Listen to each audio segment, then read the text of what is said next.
नमस्कार दोस्तों, स्वागत है आप सभी का आपके अपने चैनल पर। तो दोस्तों यहाँ पर एनएमएमएस एग्ज़ाम के लिए हम आपके लिए लेकर आ चुके हैं एक बेहतरीन पेपर जो आपके एग्ज़ाम के लिए मोस्ट इम्पॉर्टेंट है। अगर आप एनएमएमएस की तैयारी कर रहे हैं तो ये क्लास आपके लिए मोस्ट इम्पॉर्टेंट होने वाली है। दोस्तों इससे प्रीवियस क्लास में हमने एनएमएमएस की मेंटल एबिलिटी के कुछ क्वेश्चंस किए थे और अब आज इस क्लास को हम आगे बढ़ाते हुए जो हमारे क्वेश्चंस बचे गए थे उन क्वेश्चंस के ऊपर हम डिस्कस करते हैं। तो यहाँ पर हमने दोस्तों इस पेपर को एनालाइज़ किया अच्छे से। यहाँ पर दोस्तों देखिएगा, हम जो है क्वेश्चंस यहाँ से दोस्तों स्टार्टिंग के जो क्वेश्चंस है वो हमने कर लिए थे और हम आगे दोस्तों यहाँ तक हमने जो है जो इससे पहले क्लास थी उसमें हमने यहाँ पर 35 क्वेश्चन तक कर लिए थे यहाँ तक, ठीक है ना। अब दोस्तों यहाँ पर हम आगे इस क्लास को आगे बढ़ा सकते हैं। ये अपना इस क्लास का दोस्तों पार्ट नंबर 2 होने वाला है, ठीक है। अगर आपने इससे पहले पार्ट 1 को नहीं देखा है तो आप हमारे इससे प्रीवियस क्लास को देख सकते हैं, जिसका लिंक मैं इसी वीडियो की डिस्क्रिप्शन बॉक्स में अवेलेबल करा दूंगा या फिर आपको आई बटन पे मिल जाएगा, ठीक है। और आप हमारे चैनल पर प्लेलिस्ट पे जाकर भी चेकआउट कर सकते हैं। तो दोस्तों यहाँ पर हमारे सामने नेक्स्ट क्वेश्चन नंबर 36 है, जो ये कह रहा है यदि आयत, ये देखो आयत गणित को विषय को, ये अपना वेन डायग्राम वेन आरेख से संबंधित प्रश्न है। ये हिंदी लैंग्वेज और इंग्लिश दोनों के अंदर अवेलेबल है। तो आपको दोस्तों ऐसे जब भी प्रश्न आते ना उसमें पहले पता करो, या तो प्रश्न में दिया होगा कि इस यानी इस सर्कल का क्या मतलब है, आयत का मतलब क्या है, इस ट्रायंगल का क्या अर्थ है। लेकिन जब यहाँ आपको नहीं देता है ना तो इस यहाँ पर आपको कहीं ना कहीं दिखा गया होगा। जैसे यहाँ पर लिखा गया है कि आयत को गणित, जो ये आयत है इसको मैं नाम देता हूँ गणित, ठीक है, यानी इसको गणित कहा गया है। उसी प्रकार वृत्त को अंग्रेजी, ये जो वृत्त है इसको क्या कहा गया, अंग्रेजी कहा गया है। त्रिभुज को हिंदी, ये त्रिभुज जो है हिंदी को डिनोट कर रहा है,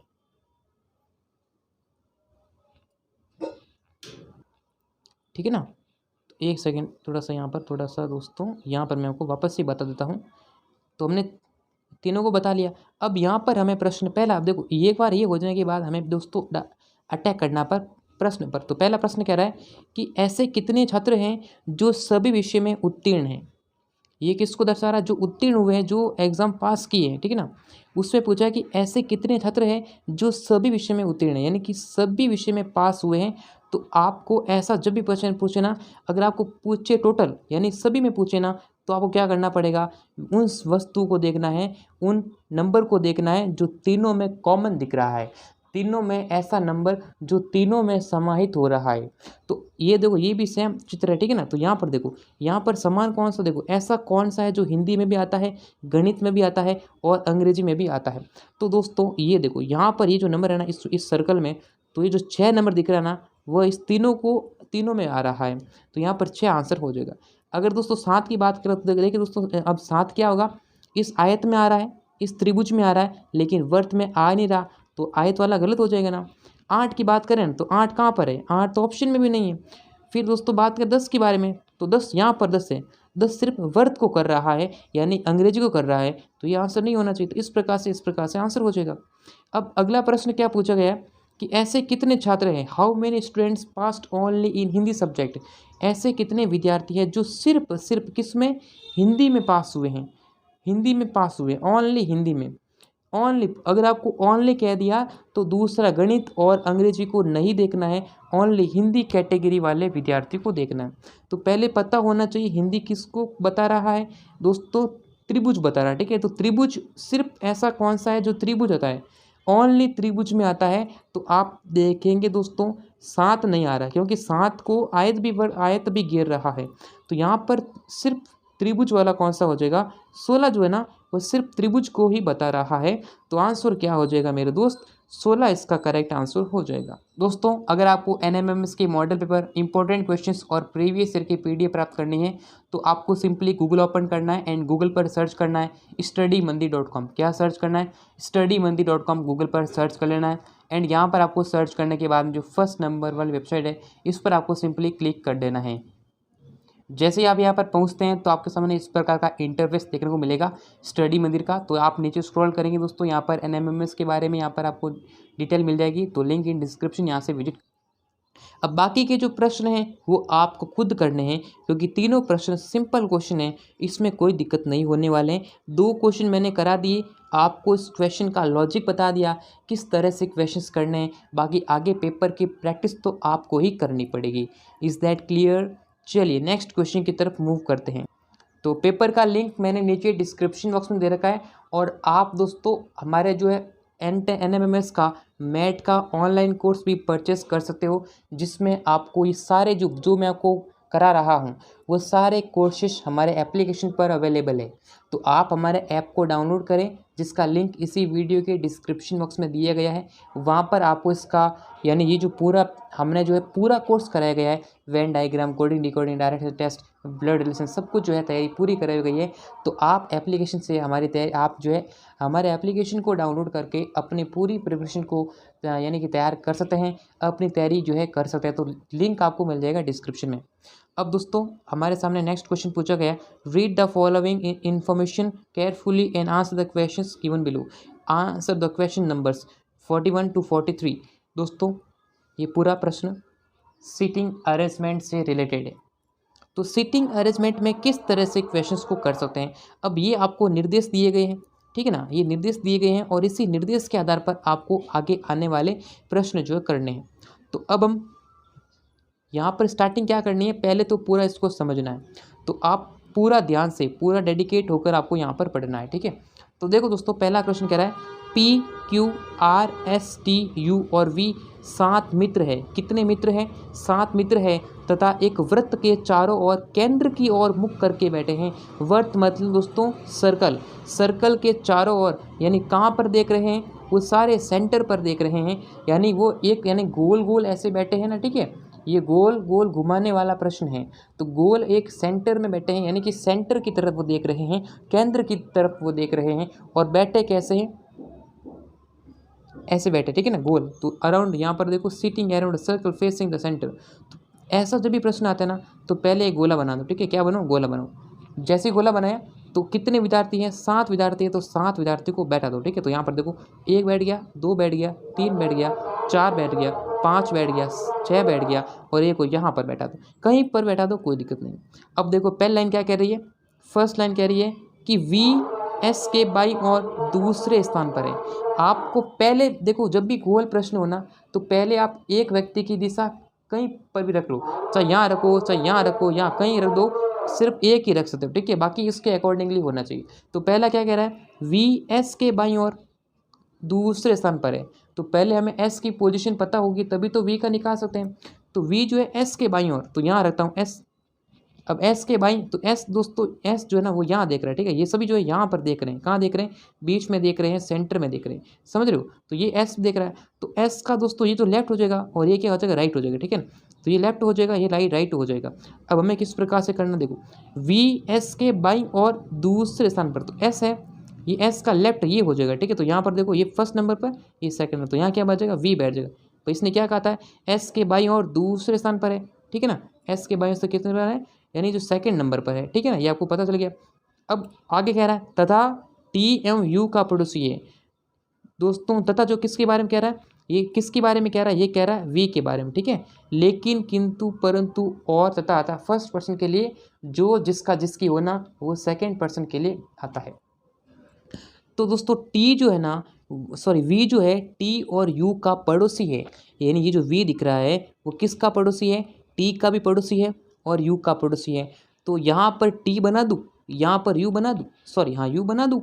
लेकिन दोस्तों ज़रूर थोड़ी ना वो T यहाँ बैठेगा, भाई यहाँ पर U भी बैठ सकता है, T भी आ सकता है, या फिर T की जगह यहाँ पर U भी आ सकता है। अभी ऐसे क्लियरली थोड़ी बोला है। तो इसके लिए क्या करना होगा, इसके लिए दोस्तों आगे की लाइन को पढ़ना पड़ेगा, आगे की लाइन को पढ़ना पड़ेगा। तो यहाँ क्या क्या कह रहा है, S जो है R और T का पड़ोसी नहीं। देखो S जो है R और T का पड़ोसी नहीं है, इसका मतलब S के पास जो है T नहीं बैठ सकता दोस्तों। तो यहाँ पर दोनों में से एक बैठेगा। भाई S जो है, S यहाँ पर S के पास जो है T नहीं बैठ सकता, इसका मतलब यहाँ पर क्या बैठेगा, U बैठ जाएगा। क्या बैठ जाएगा यहाँ पर अपना U बैठेगा दोस्तों। क्या बैठेगा, यहाँ पर U बैठ जाएगा, और यहाँ पर अपना T बैठ गया। 4 लोगों को बैठा दिया हमने, बिल्कुल सर, 4 लोग हमारे बैठ गए। फिर क्या कह रहा है, ये हो गया P जो है Q और R का पड़ोसी है। P किसका पड़ोसी है दोस्तों? देखो ये लाइन क्या थी, P Q और R का पड़ोसी है। तो देखो यहाँ पर लाइन क्या थी, S जो है R और T का पड़ोसी नहीं, यानी यहाँ पर जो है T नहीं बैठ सकता, ठीक है।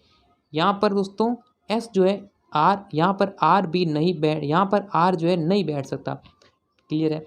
आगे क्या कह रहा है, P Q और R का पड़ोसी है, यानी कौन पड़ोसी है दोस्तों? P पड़ोसी। तो यहाँ पर P बैठ जाएगा, यहाँ पर बैठेगा R, क्योंकि यहाँ तो R बैठ नहीं सकता दोस्तों। तो यहाँ क्यों नहीं बैठ सकता? क्योंकि यहाँ लिखा गया ना कि S जो है R और T का पड़ोसी नहीं है। तो यहाँ पर क्या बैठ जाएगा, अपना Q बैठ जाएगा। यानी यहाँ पर दोस्तों क्या बन जाएगा, Q बैठ जाएगा। यहाँ Q आ गया, यहाँ पर आके आ जाएगा P आ जाएगा और यहाँ पर R आ जाएगा। तो कितने विद्यार्थी थे? 7 मित्र थे। 1 2 3 4 5 6 7 बैठ गए। अब हमें ये हमारा काम पूरा। अगर आपने ये पूरा अच्छे से बना लिया तो समझो सारे क्वेश्चंस करेक्ट कर लिए। अब इसके बेस, ये बेस बनना चाहिए, तभी हम इसके आगे आंसर कर सकते हैं। तो हमें दोस्तों अब हमें क्या प्रश्न पूछा है, अब हमें आते हैं डायरेक्ट अटैक करते हैं क्वेश्चन पर। क्वेश्चन क्या कह रहा है? क्वेश्चन कह रहा है कि निम्न में से R की स्थिति क्या होगी? R कहाँ बैठेगा? भाई पहला ऑप्शन कह रहा है कि क्या Q के बाईं और दूसरे स्थान पर है R। पहली बात, R कहाँ है? Q ये, तो Q के बाईं और कहाँ? Q तो यहाँ लेफ्ट है, राइट इसका है, तो यहाँ पर 1 2 यहाँ थोड़ी ना है R। ये पहला सेंटेंस गलत कह दिया। सेकंड कह रहा है कि यू के दाईं और तीसरे स्थान पर। अब यू ए रहा, क्या यू का दायां? 1 2 3 3 में थोड़ी ना, ये भी गलत हो गया। पी के ठीक बाईं और, पी कहाँ है? पी ठीक है, पी के ठीक बाईं और थोड़ी ना, ये तो इनमें से कोई नहीं। तो देखिए दोस्तों, पी के ठीक बाईं और कहाँ पर है? पी के ठीक दाईं और है ये तो ये वाला क्या हो गया? गलत हो गया। इनमें से कोई नहीं इसका करेक्ट आंसर होने वाला है। ठीक है दोस्तों, इनमें से कोई नहीं इसका करेक्ट आंसर हो जाएगा। ठीक है ना। अब देखो अगला प्रश्न क्या कह रहा है। अगला कह रहा है कि Q के पड़ोसी कौन है। हमें क्या बताना है? Q के पड़ोसी कौन है, यानी who are the neighbours of Q। तो दोस्तों Q के पड़ोसी कैसे पता करो? देखो यहाँ पर कहाँ गया Q, तो पहले Q पता तो ना चलेगा। देखो यहाँ पर Q के पड़ोसी क्या है? S और P है। कौन हो जाएगा? S और P हो जाएगा। तो यहाँ पर दोस्तों आंसर क्या हो जाएगा? ये हो जाएगा। यहाँ पर पूछा गया है V तथा Q के मध्य कौन बैठा है दोस्तों? V तथा Q कहाँ गया? V ये रहा V, और Q कहाँ गया? इनके मध्य कौन बैठा है? S और U बैठा है। कौन बैठे हैं? S। देखो ये रहा V और ये रहा Q, इनके मध्य कौन बैठा है? S और U बैठा है। तो S और U, S और U, U और S, ऑप्शन नंबर 1 ये रहा। बहुत सिंपल प्रश्न है, कोई दिक्कत नहीं होने वाली। ठीक है दोस्तों, कर लिया क्वेश्चन। अब आप चाहें तो इसका स्क्रीनशॉट ले सकते हैं। चलिए मैं इसको डिलीट कर देता हूँ। ठीक है, चलिए अब अगला क्वेश्चन दोस्तों कह रहा है Piyush is Rekha's brother and Rekha is daughter of Anandi. दोस्तों यहाँ पर प्रश्न पूछा गया ब्लड रिलेशन का। ठीक है, तो यहाँ पर देखो पीयूष रेखा का भाई है, तो यहाँ मैंने कहा पीयूष के लिए मैंने पी लिखता हूँ। पीयूष भाई है, इसका मतलब भाई। अब भाई बहन का रिश्ता होना तो एक लाइन कह दो, जो पुरुष है उस पर प्लस लगा लो, जो महिला है उस पर माइनस लगा। ठीक है, अब रेखा लड़की है तो रेखा आर लगा दिया, ये माइनस हो जाएगा। ठीक है, ये माइनस का चिन्ह है और ये प्लस का चिन्ह है। ठीक है, और रेखा आनंदी की बेटी है। भाई दोनों ये आपस में क्या है दोस्तों? भाई बहन है। तो रेखा किसकी बेटी हो जाएगी? भाई ये अगर भाई बहन है तो ये दोस्तों दोनों किसके बेटे हो जाएंगे? आनंदी का, यानी आनंदी माइनस लगा दिया। ठीक है, बेटी है। आनंदी वासु की पत्नी है, तो आनंदी दोस्तों भाई ये इसकी दोनों की क्या हो जाएगी? माँ हो जाएगी। तो जब पति पत्नी का रिश्ता होना तो 2 लाइन कह दो। ठीक है, और किसकी पत्नी? वासु की, तो मैंने वासु लगा दिया और यहाँ पर लगा दिया प्लस। तो वासु पीयूष का क्या लगता है? भाई देखो दोनों भाई बहन हो गए, इसकी माँ होगी आनंदी और आनंदी का पति हो गया वासु। तो वासु क्या लगेगा पीयूष के? तो सिंपल बात है कि वासु से क्या लगेगा? पिता लगेगा। वासु पीयूष का क्या लगता है? पिता लगता है, तो पिता ऑप्शन ए लगता है। बस सिंपल क्वेश्चन था, इसमें क्या दिक्कत है? अब दोस्तों ये देखो बी सी का पिता, ये वाला करा। देखो बी सी का पिता है, तो बी पिता है मतलब प्लस लगा लिया। अब यहाँ पर देखो अगर पिता पुत्र का रिश्ता होना तो वो जो पिता होता है ना उससे ऊपर बैठा देते हैं। तो बी पिता है, किसका पिता है? सी का पिता, तो यहाँ लिख दिया मैंने सी। ठीक है, यहाँ लिख दिया सी। अब अभी हमें पता नहीं कि भाई सी क्या है, लड़का है कि लड़की है। भाई बेटा भी हो सकती है, बेटी भी हो सकती है, तो इसको अभी कुछ नहीं लिखना। ठीक है, परंतु सी बी का पुत्र नहीं है। या परंतु आ गया, तो देखो लेकिन किंतु परंतु और तथा आता फर्स्ट पर्सन के लिए, तो यहाँ बी की बात कर रहा है। तो परंतु देखो यहाँ पर देखो 4 विद्यार्थी आ गए, तो यहाँ कुछ भी दिक्कत अभी नहीं करना। ठीक है, परंतु देखो यहाँ पर क्या कह रहा है कि सी बी का पुत्र नहीं है। अब पहली बात क्या थी कि भाई बी सी का पिता है, यानी बी पिता किसका पिता, सी का पिता, ठीक है। लेकिन कह रहा है कि सी जो है बी का पुत्र नहीं है। अरे मैंने कहा या तो पुत्र हो सकता है या तो पुत्री हो सकती है, लेकिन ये कह रहा है कि पुत्र नहीं है। भाई पुत्र नहीं है तो क्या पुत्री होगा, तो पुत्री होगा, इसका मतलब क्या होगा, माइनस होगा। तो अब पूछा है सी बी से कैसे संबंधित है, यानी सी जो है बी के क्या लगेगा, सी क्या लगेगा, अरे दोस्तों बेटी लगेगी, बेटी लगेगी या पुत्री लगेगी, क्या लगेगी, बेटी या पुत्री लगेगी। ऑप्शन 2 आंसर करेक्ट हो जाएगा। कितना सिंपल प्रश्न पूछा गया दोस्तों, आई थिंक आपने आसानी से कर लिया होगा। अब ये क्वेश्चन कर लेना है आपको, ये क्वेश्चन कर लेना है आपको। सिंपल क्वेश्चन मैंने आपको तरीके बता दिए, मेथड बता दिया, अब प्रैक्टिस तो आपको खुद ही करनी होगी मेरे दोस्त। सही बात है कि नहीं, इज़ दैट क्लियर। चलिए ये देखो, ये भी प्रश्न आ गया, 3 प्रश्न आपको दिए मैंने करें, ठीक है। अब देखिए दोस्तों, एक प्रश्न आपके सामने देखो, प्रतिज्ञा, दोस्तों प्रतिज्ञा दक्षिण दिशा, देखो ये अपना डायरेक्शन टेस्ट वाला प्रश्न है। तो यहाँ पर देखो कुछ भी नहीं करना, पहले प्रश्न को पढ़ो। देखो यहाँ पर हमारे सामने इनिशियल पॉइंट जो प्रारंभिक बिंदु है उसको करो। देखो ये आपने मान लिया इनिशियल पॉइंट, ठीक है। अब ये क्या कह रहा है, प्रतिज्ञा दक्षिण दिशा में चलकर शुरू, यानी कि चलना शुरू कर 15 कदम चलने के बाद, यानी 15 कदम कहाँ चलती है, दक्षिण। तो दोस्तों ये उत्तर दिशा, ये दक्षिण दिशा, ये यहाँ पर पूर्व और ये पश्चिम, ठीक है। अब कह रहा है कि दक्षिण दिशा में चलती है 15 कदम, यहाँ पर चलती है 15, ठीक है, ये 15 चली, ठीक है। 15 चलने के बाद 2 बार अपने बाईं ओर घूमी। अब दोस्तों आप ऐसे चल रहे हो तो आपका लेफ्ट ये हो जाएगा, राइट ये हो जाएगा, ठीक है। अब 2 बार बाई घूमी, यहाँ पर बाएं घूमी यानी कि लेफ्ट घूमी, और कितना चली, 15 कदम चली। तो यहाँ पर कितना गई, यहाँ 15 गई। 15 करने के बाद इसका लेफ्ट ये हो जाएगा, राइट ये हो जाएगा। उसके बाद फिर से दोस्तों यहाँ पर कितनी चली, 15 चली, ठीक है, यहाँ 15 चली, तो यहाँ पर पहुँच गई, यहाँ पहुँच गई। तो बताओ अपने प्रारंभिक स्थान से कितनी दूर है। अरे दोस्तों ये कितना सिंपल, देखो यहाँ पर, यहाँ चली तो 15 हो गई, यहाँ पर फिर से चली 15 आ गई, यहाँ से और चली 15, तो ये 15 है, तो ये कितनी होगी मेरे दोस्त, आपने कहा ये 15 है तो ये भी 15 होगी ना, सिंपल बात है कि नहीं। तो 15 कदम ऑप्शन नंबर 4 आंसर होने वाला। Is that clear. चलिए देखो ये क्वेश्चन एक फिर से मैं करा दूँ। देखो राधा अपने घर से पूर्व दिशा की ओर मुख करके चली। तो मान लो राधा का घर ये रहा, अब घर से पूर्व, पूर्व इधर है ना, सॉरी यहाँ पर है पूर्व, ठीक है ना, यहाँ पर पूर्व दिशा में मुख कर, देखो राधा अपने घर से पूर्व दिशा की ओर मुख करके, यानी मुख मुख कहाँ किया, यहाँ किया, ठीक है, मुख करके चली और 5 किलोमीटर यहाँ पर चली। 5 किलोमीटर चलने के बाद वह दाईं और मुड़ने के बाद 3 चली। फिर से दोस्तों यहाँ पर ये लेफ्ट हो गया, राइट हो गया, ठीक, यहाँ चली दाईं और, यानी यहाँ पर चली, कितनी चली, 3 चली। अब क्या पूछा है, तो बताओ उसका घर स्वयं से किस, यानी घर, अब देखो यहाँ पर ये ऐसा, ठीक है, ये था उत्तर, ये दक्षिण था, ये पूर्व था, ये पश्चिम था, ठीक है। फिर ये दोस्तों ये दिशा और आ जाएगी अपनी, भाई ऐसे तो 4 होते लेकिन 8 हो जाएगी, ठीक है। तो यहाँ ये वाली यहाँ पर वो खड़ी है, ठीक है, यहाँ पर खड़ी है, तो ये दिशा कौन सी हो, ये दोस्तों कौन सी हो जाएगी, दक्षिण पूर्व है। अब यहाँ से उसका घर किधर है, भाई यहाँ पर आ गई वो, तो यहाँ से उसका घर दोस्तों किस दिशा में है, यानी वो घर इसका ऐसे, ऐसे का मतलब है उसका घर दोस्तों उत्तर पश्चिम में, कहाँ पर हो जाएगा, उत्तर पश्चिम, ऑप्शन नंबर आंसर हो जाएगा। सिंपल क्वेश्चन था दोस्तों। चलिए इस प्रकार से ये वाला प्रश्न भी कर सकते हो, ठीक है ना। चलिए अब ये आकृति वाला प्रश्न तो काफ़ी सारा मैंने करा लिया, बस आकृति देकर आपको आंसर करना होता है। जैसे ये ऐसे चल रही है, फिर ऐसे चल रही है, फिर ऐसे चल रही है, ये क्वेश्चन मैंने काफ़ी बार करा दिया, मुझे नहीं लगता कि मैं फिर से करूँ क्वेश्चन को, ठीक है। मुझे दोस्तों नहीं लगता कि मैं ऐसे क्वेश्चन फिर से प्रैक्टिस करूँ, क्योंकि ये क्वेश्चन हमने काफ़ी बार कर लिए हैं। अब ऐसे क्वेश्चन करने आप पर डिपेंड करता है। सिंपल कितना प्रश्न पूछा गया, देखो यहाँ पर ये ऊपर था, ऊपर बाद यहाँ पर आ गया, यहाँ से यहाँ आ गया, यहाँ से देखो ये पहले देखो 4 बॉक्स थे, 4 बॉक्स पहले यहाँ आ रहा है, फिर यहाँ आ रहा है, फिर यहाँ आ रहा है, यहाँ आ रहा है। अब एक बार त्रिभुज बन रहा है, एक बार गोला बन रहा है, एक बार त्रिभुज एक बार गोला, तो क्या बनेगा, त्रिभुज बनेगा, यहाँ पर आएगा, कहाँ आएगा दोस्तों, यहाँ आएगा। तो पहली बात तो यहाँ होना चाहिए त्रिभुज, यहाँ त्रिभुज है नहीं है, यहाँ पर है नहीं है, यहाँ पर है नहीं, यहाँ पर है। सिंपल क्वेश्चन था, एक ही झटके में आंसर कर दिया, ठीक है ना। अब ये सारे क्वेश्चन दोस्तों करने हैं, क्योंकि मैंने काफ़ी बार आपको करा दिए, ठीक है। ये सारे क्वेश्चन जो नेक्स्ट टर्म है वो पूछेगा। आप देखो दोस्तों कितना सिंपल प्रश्न है दोस्तों। यहाँ पर एक भी बिंदी नहीं थी, यहाँ पर 1 बिंदी आ गई, यहाँ पर 2 बिंदी आ गई, यहाँ पर 3 आ गई, तो कितनी आएगी, 4 आएगी, यहाँ पर 4 कर दो। इसमें है 4, इसमें 4 है लेकिन सही तरीके से नहीं है, यहाँ पर 4 है, तो ऑप्शन नंबर 4 आंसर है, ठीक है ना। ये बहुत ही सिंपल प्रश्न है, कोई दिक्कत आपको नहीं होने वाली मेरे दोस्त, ठीक है ना। चलिए दोस्तों ये सारे क्वेश्चंस करने हैं, ठीक है, मोस्ट इंपॉर्टेंट क्वेश्चंस होने वाले। अब दोस्तों ये जो कैलेंडर का क्वेश्चन है, देखो यदि परसों सोमवार था तो परसों, देखो यहाँ पर क्या पूछा, देखो यहाँ मान लो ये मान लो टुडे, इसको मानो आज, आज के पहले कल हो जाएगा, कल के पहले हो जाएगा परसों, यानी कि जो बीता हुआ परसों है, फिर कल आने वाला कल, फिर परसों हो जाएगा, फिर पहले दिन, फिर ते पहले दिन। तो यहाँ क्या पूछा है, यदि परसों सोमवार था, यानी सोमवार था मतलब पास्ट में, तो कल नहीं, यहाँ पर क्या था, सोमवार था यानी मंडे था। तो मंडे के बाद में कल क्या होना चाहिए था, मंगलवार होना चाहिए था।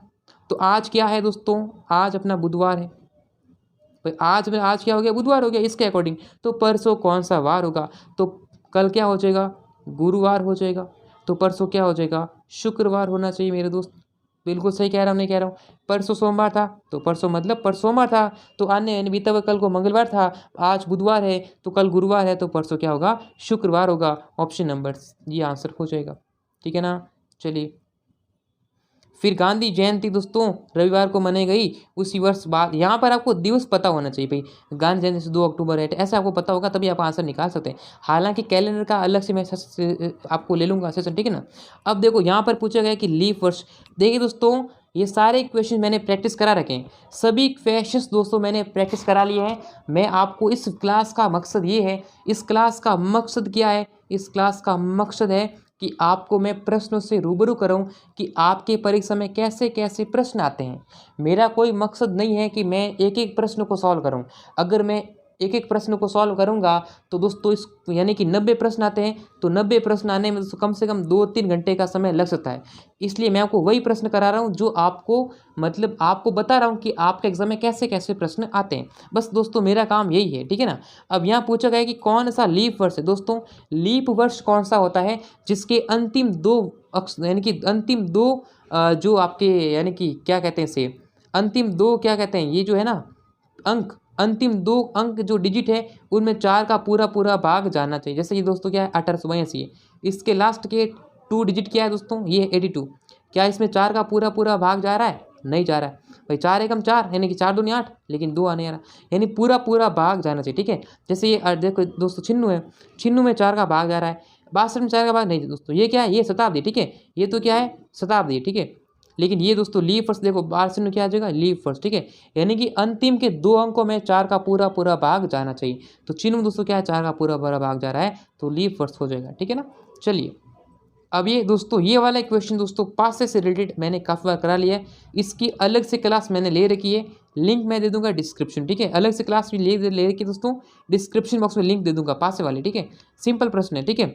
अब एक प्रश्न आप करके जाना, ये वाला प्रश्न करके जाना। क्या करना है दोस्तों, ये दर्पण प्रतिबिंब आपको हर बार एग्जाम बनता है।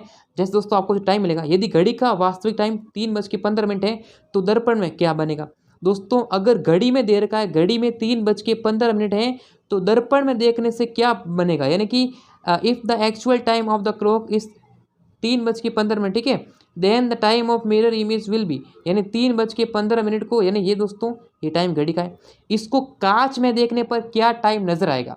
तो दोस्तों जब भी ऐसा प्रश्न पूछे तो आपको एक काम करना है, 11:60 में से माइनस कर लेना। कितने माइनस करना है, 11:60 में से टाइम को माइनस कर लेना। ये सूत्र है, ये आपको याद कर लेना, ठीक है। 11:60 में से माइनस कितना है, 3:15, माइनस कर लो। 60 में से 15 गया 45, और 11 में से 3 गया 8, तो क्या आएगा 8:45। ऑप्शन नंबर 2 आंसर हो जाएगा। ये देखो वास्तविक समय 6 बजे हैं, तो दर्पण क्या बनेगा, 11:60 में से माइनस करना है 6 बजे, तो 60 का 60 हो जाएगा, 11 में से 6 गया 5, तो 5:60 का मतलब क्या होता है, 6 बजे। बस आंसर हो जाएगा। बाकी का क्वेश्चन आपको खुद करने हैं। Is that clear. देखो 2 क्वेश्चन करके आंसर बताओ, फटाक से आंसर बनाना, ठीक है ना। चलिए मेरे दोस्त नेक्स्ट क्वेश्चन की तरफ मूव करते हैं। ये दोस्तों सीरीज का संबंध है, ठीक है ना। अगर इससे ये हुआ, इससे ये हुआ, तो आगे क्या होगा मेरे दोस्त, ठीक है। ये आपको दिमाग लगाना पड़ेगा यहां पर।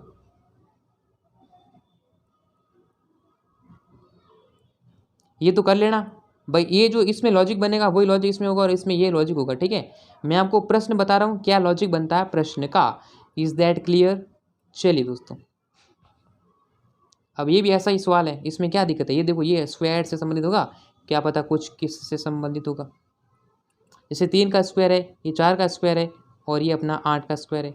ये 2 का स्क्वायर है, ये 9 का स्क्वायर है, और ये किसका स्क्वायर है, 5 का स्क्वायर है। तो इसमें आपको दिमाग लगाकर आंसर करना होगा, ठीक है ना। चलिए ये दोस्त सारे क्वेश्चन करने हैं। जैसे कि सेंटीमीटर को मीटर मापते हैं, तो ये दोस्तों ये आपके कुछ ना कुछ अच्छे से क्वेश्चन देखो यहाँ पर होगा। जैसे कि राजस्थान की राजधानी जयपुर है, तो महाराष्ट्र इंदौर कैसे होगी, झारखंड की पूना कैसे होगी, उत्तर प्रदेश की नागपुर कैसे होगी, पंजाब की चंडीगढ़ हो जाए, ये वाला आंसर होगा। ठीक है, ऐसे क्वेश्चन होते हैं। जैसे कंप्यूटर का संबंध कीबोर्ड से है, तो किसका संबंध किससे होगा, 2 से 9 कैसे संबंध हुआ। ये दोस्तों सांकेतिक भाषा यानी कि कोडिंग डिकोडिंग से रिलेटेड प्रश्न होने वाले हैं।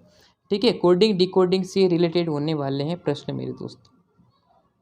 ये सारे इजी क्वेश्चन है, करा लिए मैंने, काफ़ी बार करे हैं। ठीक है दोस्तों, मैंने काफ़ी, ये कोडिंग डिकोडिंग तो सबसे इंपॉर्टेंट चैप्टर है, बस कर लेना, कोई दिक्कत नहीं होने वाली। तो दोस्तों इस क्लास में हमने मोस्ट इंपॉर्टेंट क्वेश्चन डिस्कस किए जो आपके NMMS एग्जाम में आने के अच्छे चांसेस हैं। ठीक है, तो दोस्तों ये क्या है, एक प्रीवियस ईयर का पेपर है जिसमें से काफ़ी बार प्रश्न पूछे जा सकते हैं। तो वीडियो को लाइक करना है, चैनल को सब्सक्राइब कर लेना, नोटिफिकेशन बेल को प्रेस कर लेना है। दोस्तों मेरा, आप सोच रहे होंगे कि सर जो है पूरे प्रश्नों के सॉल्यूशन नहीं करा रहे हैं, तो दोस्तों देखिए ऐसी बात है, इस पेपर में 90 प्रश्न आते हैं। अब हर प्रश्न को सॉल्व कराना दोस्तों मेरे लिए संभव नहीं है, क्योंकि इस पेपर में 90 प्रश्न हैं। अब मैं एक एक प्रश्न को सॉल्व करूंगा तो वीडियो दोस्तों काफ़ी 2-3 घंटे का बन सकता है। ठीक है, इस जो क्लास है दोस्तों 2-3 घंटे की हो सकती है। इसलिए दोस्तों मैं क्या करा रहा हूँ, आपको बस क्वेश्चन दिखा रहा हूँ किस प्रकार के प्रश्न एग्जाम में आते हैं। तो उम्मीद करता हूँ दोस्तों क्लास आपको अच्छी लगी तो वीडियो लाइक करें, शेयर करें, सब्सक्राइब करें। तो फिर मिलेंगे आप सभी से नेक्स्ट क्लास में, तब तक के लिए जय हिंद और वंदे।